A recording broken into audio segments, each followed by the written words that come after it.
Why do cars have brakes? So that it can stop.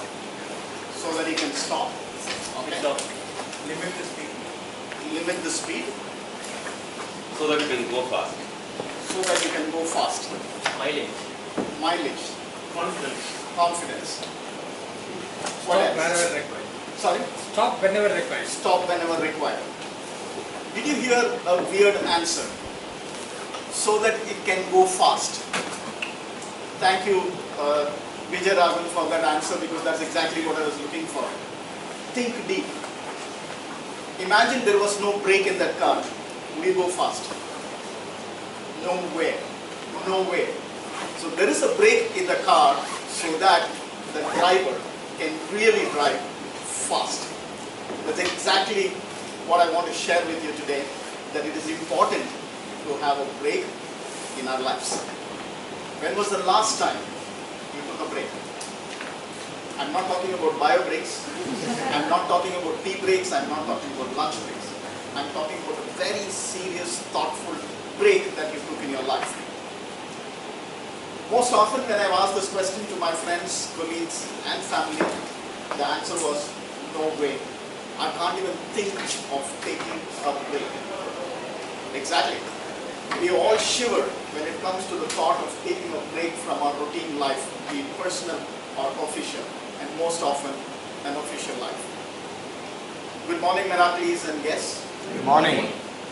It was year 2012. I've completed 20 years of my corporate life. I was so fed up. One fine morning, I decided I'm going to take a break. And on that same day, I went to my office, put down my papers. Usually, when we want to take a break from our corporate life, we start this exercise at least 6 months before. Look for opportunities, get an opportunity, or one or more opportunities, and then make ourselves safe, and then put down our papers. But in my case, I didn't think of any of these. I decided I need a break. Enough is enough. I can't take it any longer. I'm going to take a break. And I put on my papers. And another incident that happened in my life was in around the same year. In fact, 2 years earlier, I took a break from Toastmasters. The simple reason was I was working in an organization called CSC. I was a member of that club. I quit that company. And I didn't have patience to go and join a community club. And I thought, why not take a break? And during my days, what I mean by my days is 2006 to 2010, the average age of Toastmasters in Tamil Nadu was around 40. The only person who brought that average down was DTM Sastara. Oh my because God. he was 20 those days. Oh my God. And I was used to some serious, mature Toastmastering. In 2012, I decided I'll go back to Toastmasters. And I walked into a club called Coromandel Toastmasters Club in Andhra. And that's my first experience with a community club. In those 2 years break that I took in Toastmasters, I never knew what was happening in Toastmasters. I was completely cut off. And I had this impression of this 2006 to 2010 of Toastmastering. And I walk into this club. I see people at an average age group of 19. And I thought I walked into a wrong place. It was in a school, and all these members were sitting in a small kindergarten chair, and they were running the meeting. I still remember the Toastmaster of the day was DTM Shubhdeep Vane. He looked at me, promptly welcomed the guest. Welcome, sir. And I went and quietly sat in a corner. And as part of his regular Toastmastering TMOD speech, he looked at me and said, for the interest of the guests, let me explain what Toastmasters is all about. He spent 7 minutes explaining to me what Toastmasters is. And I was glad nothing changed. It's the same manual, it's the same script. Nothing has changed. I was so glad that, wow, nothing has changed in Toastmasters. But what really changed in Toastmasters was the enthusiasm and energy that I found to be new and fresh. Wow! I've never seen this kind of a Toastmastering in my life. And many things changed for me after that. Now, this is where I thought it's important for me to take a break, because what happened on the other side of the break was the most interesting part. I'm going to go back to my corporate life. 2012 I took a break. I didn't know what I'm supposed to do, and that was around the time when my kids had vacation.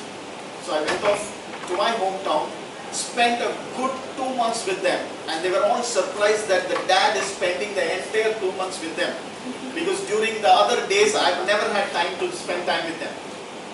And after the vacation I came back home, my kids went back to school, my wife went to office, and I was all alone. That loneliness started killing me, and I was just wondering, what the hell are you doing?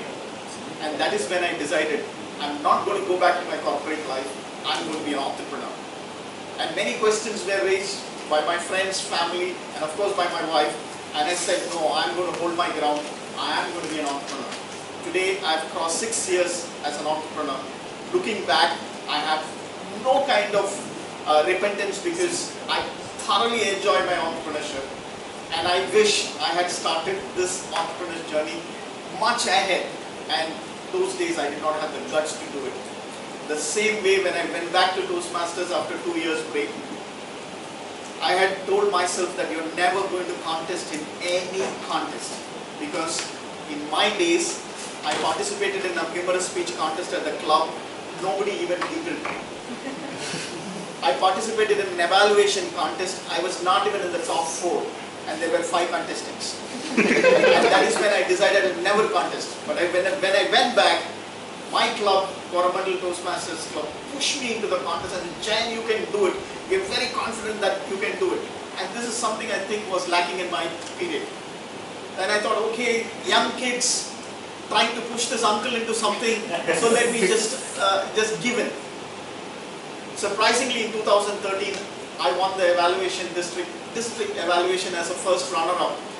Little did I imagine that I'll ever contest, and thanks to this enthusiasm and energy that got onto me, that I went ahead and participated, and I won. In fact, I was just first runner-up. These 2 experiences in my life tells me that a break is very important, because a break can give you multiple directions to go after. If you do not take a break, you're only going in one path. But if you take a break, suddenly there are multiple options. You have the privilege to choose which direction that you want to take. I'm not saying the direction that you're going to take is going to be successful, but you have choices. If you don't take a break, you don't have a choice. And ladies and gentlemen, my only message today is, please take a break, except in a relationship. Thank you so much.